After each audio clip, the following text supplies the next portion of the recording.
En 2018, ceci était une première mondiale. Il s'agit de la toute première image en couleur de l'intérieur du corps humain qui nous vient d'une compagnie néo-zélandaise. Alors ça peut sembler assez banal d'avoir une image en couleur, mais c'est en réalité une avancée hyper importante. Aujourd'hui, quand vous allez dans un hôpital pour faire un examen, que vous passiez une échographie, des rayons X, une IRM, etc., toutes les images sont en noir et blanc. Alors je vous vois venir, vous allez me dire que pourtant vous avez déjà vu des photos en couleur du corps humain, mais c'est vraiment pas pareil. Les images auxquelles vous faites référence ont été colorisées à la main à partir d'une image en noir et blanc, tandis que celle-ci sort directement de la machine en couleur. Et si c'est possible, c'est grâce à une avancée technologique particulière, une variante de cette puce électronique, Medipix 3, qui a été créée au CERN. Normalement, si vous savez ce que c'est le CERN, vous devriez tiquer. C'est une organisation européenne qui fait de la recherche fondamentale en physique des particules. Alors qu'est-ce que le CERN européen a à voir avec de l'imagerie médicale néo-zélandaise? What would happen if I could see inside my father's wrist, all without having to use a sword? Enables medical professionals to see everything from broken bones to cancers and blood vessels.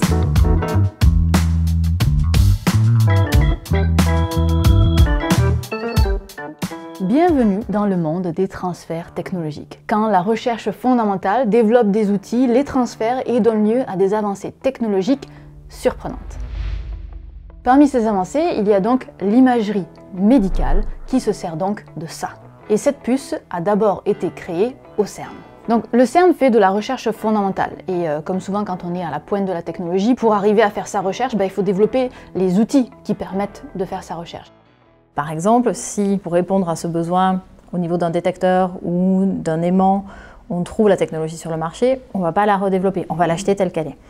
Mais si on ne la trouve pas, à ce moment-là, on développe la technologie. Et donc parmi ces outils, il y a eu ce capteur donc, qui s'appelle Timepix ou Medipix 1, 2 et 3 et qui sert au CERN. Donc dans les activités de recherche du CERN, ce qu'ils font, c'est qu'ils étudient de la physique des particules et particulièrement, ils font entrer en collision des faisceaux de particules à très haute vitesse dans un énorme tube circulaire et à partir de ces collisions, ils arrivent à étudier des phénomènes hyper précis et vous avez peut-être entendu parler du boson de Higgs. On a appris mardi donc que les chercheurs du CERN en Suisse avaient fini par mettre la main sur ce boson de Higgs, drôle de nom, la particule qui explique pourquoi les choses ont une masse. C'est au CERN que son existence a été expérimentalement démontré. Donc à l'origine, Timepix a été développé pour le tracking de particules et il est aussi depuis utilisé pour la visualisation du faisceau. Donc ça c'était son but premier à cette puce et puis finalement cette technologie s'est avérée utile pour d'autres domaines et donc on est arrivé à la seconde étape de transférer la technologie. Et une fois que cette technologie elle est développée, ce serait complètement égoïste en fait de la garder pour nous, alors que ça pourrait rendre service en fait à des entreprises. Et quand je dis rendre service à des entreprises, ça peut les aider à être plus compétitives. Ça peut créer des emplois. Et donc pour nous, c'est vraiment quelque chose qui est important, c'est d'avoir un impact aussi positif dans la société. J'entends votre cynisme. Je sais que vous êtes en train de vous dire que ce n'est pas un acte noble, mais un acte monétaire. Et j'ai un peu pensé la même chose honnêtement, alors je lui ai demandé un peu plus d'informations sur ses ventes. On ne dit pas vraiment vendre parce qu'on garde toujours la propriété intellectuelle, donc on donne des licences en fait, sur des technologies. Donc est-ce que cette vente c'est une source de financement du CERN qui est importante? Non. Non. Alors, non. Dommage. Non, le CERN est financé en fait par les 23 États membres. Donc on a 23 États membres qui contribuent au budget du CERN, c'est un ratio, c'est proportionnel à leur PIB. Mais ensuite, ce qui se passe, c'est que donc nous on vend ces technologies à des entreprises et on répartit à nouveau l'argent qu'on reçoit. C'est de l'argent qu'on redistribue à Nefal interne, mais ce n'est pas une source de revenus principale du CERN. Grâce à cette technologie dont des licences ont été vendues, on a pu voir apparaître des applications qui n'auraient pas pu exister, ou du moins pas aussi rapidement. Le capteur est utilisé dans l'espace, en éducation, en analyse d'œuvres d'art et en imagerie médicale. Pour ceux dont je suis au courant du moins. Alors pour faire ces images en couleur, il se base sur la même technologie que celle des rayons X qui est utilisée dans les hôpitaux pour faire des radiographies en 3D. Alors pour comprendre comment on vient créer de la couleur avec cette technologie, il faut d'abord comprendre au moins sommairement comment on fait une radio. Ça, c'est une source de rayons X. Les rayons X, vous pouvez considérer que c'est un peu comme de la lumière puisque c'est aussi composé de photons. La source de rayons X nous envoie des photons elles nous éclairent en quelque sorte. Mais contrairement à la lumière que l'on connaît, ces photons-là sont capables de traverser notre corps. Et de l'autre côté, il y a un détecteur qui récupère une sorte d'ombre de l'intérieur de notre corps. C'est une ombre complexe qui reflète le fait que les photons qui ont traversé des os, par exemple, ont perdu plus d'énergie que ceux qui ont traversé du gras. Cette perte d'énergie des photons est proportionnelle à la densité du tissu qu'ils traversent. Les éléments les plus denses absorbent le plus de rayons X et sont représentés en blanc, et les moins denses, qui n'ont quasiment rien absorbé, sont en noir. C'est donc pour ça qu'on a des images en niveau de gris, parce que ça reflète le taux d'absorption d'énergie des photons. Alors en réalité c'est un petit peu plus complexe que ça parce que les photons qui sont émis par la source de rayons X peuvent avoir des énergies différentes. Si on reprend notre analogie de la lumière, c'est un peu comme si la source de rayons X nous envoyait du bleu puis du rouge. Donc forcément, avec une lumière différente, l'ombre projetée sera différente. What you can see here is when you look at the bins of low energy, you can see a good contrast here and very poor contrast here, okay, because this is basically so all the low energy photons get absorbed and don't tell you what's inside here, but they do give you good contrast here. So, I'm surprised how you defined contrast, because I would have said, but here it's very black and on the side it's not very black, so we have a good contrast in between. There's a good contrast between the two things, but not inside. Inside there you see nothing, okay? I see what you mean, yeah. But here, for example, you can see the liquid. Yes. If you go to the high energy photons, okay, so it's taken with the same picture.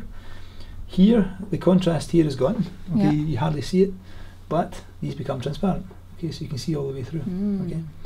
So the point of the spectroscopic imaging is that you can then try to weight these different colours with something that I understands, and then put it together and get an image which has got good contrast here and good contrast even through the thick parts of the lighter, okay.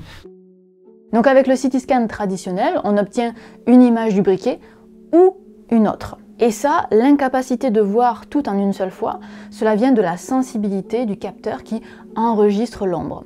Et en ce moment, les capteurs enregistrent une information moyenne à partir de plusieurs photons.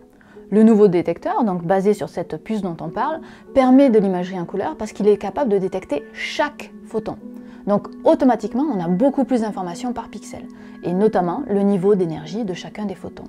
Et il se trouve que l'énergie d'un photon est directement reliée à sa fréquence.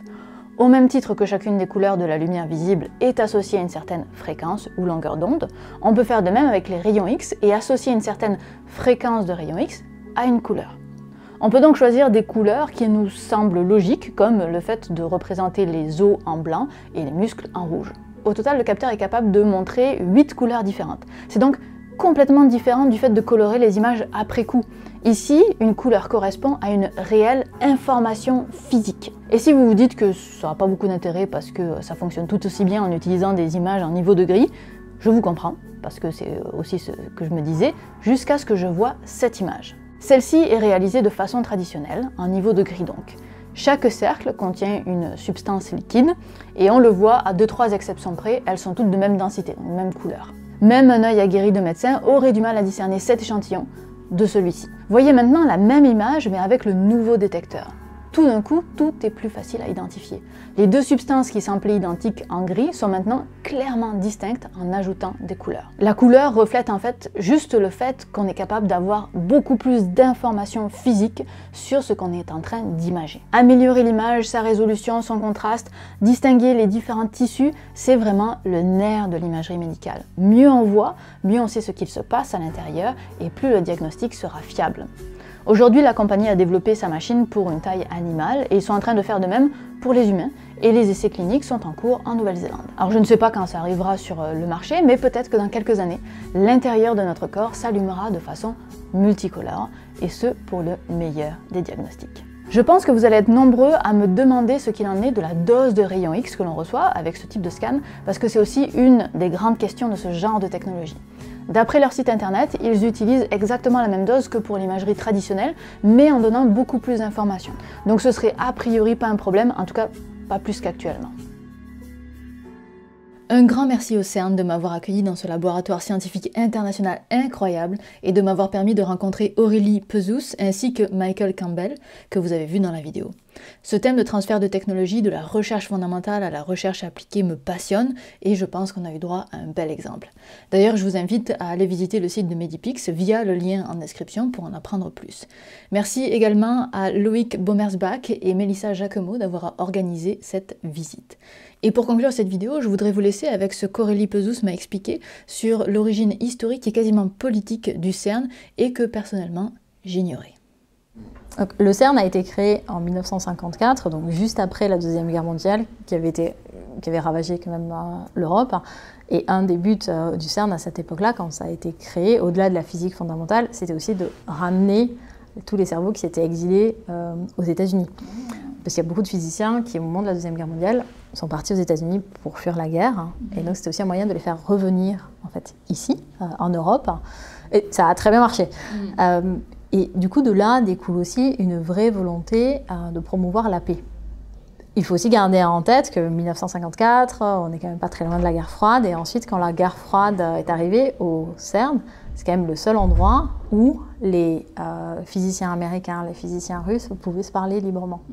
En fait, le CERN n'a jamais été impacté par la guerre froide. Mais c'est très important de garder en tête que c'était juste après la Deuxième Guerre mondiale. Donc c'est important de rester éloigné du domaine des activités militaires. Donc Medipix, par exemple, vous n'envisagez pas de le vendre pour des technologies militaires? Non. C'est ça. Parce que j'imagine tout à fait qu'il pourrait y avoir un champ d'application militaire pour aller détecter des choses. Tout à fait. Sauf que c'est un sujet sur lequel on n'entre pas en matière. Parce que c'est même écrit dans nos clauses, dans notre convention de fondation. Ah ouais. Le but, c'est de promouvoir la paix et nos technologies ne peuvent pas s'appliquer dans le domaine militaire. Et la notion aussi de mettre des gens, donc des États membres ensemble, travailler dans une organisation internationale, mais on a aussi des visiteurs qui viennent du monde entier. Et pour moi, il n'y a pas de miracle. Les gens, quand on les met ensemble, ils se connaissent, ils n'ont plus l'idée de se faire la guerre, quoi. Donc c'est vraiment quelque chose qui est important et ça fait vraiment partie de la vie du CERN. Des gens qui viennent de tous les horizons. Ouais, mais c'est ça, le peu que j'ai passé dans le campus, on entend toutes les langues. Ouais. Ça a l'air d'être une belle émulsion. Ouais. Merci d'avoir suivi cette vidéo, n'oubliez pas de vous abonner et de partager la vidéo. Et nous, on se revoit la prochaine fois. Bye.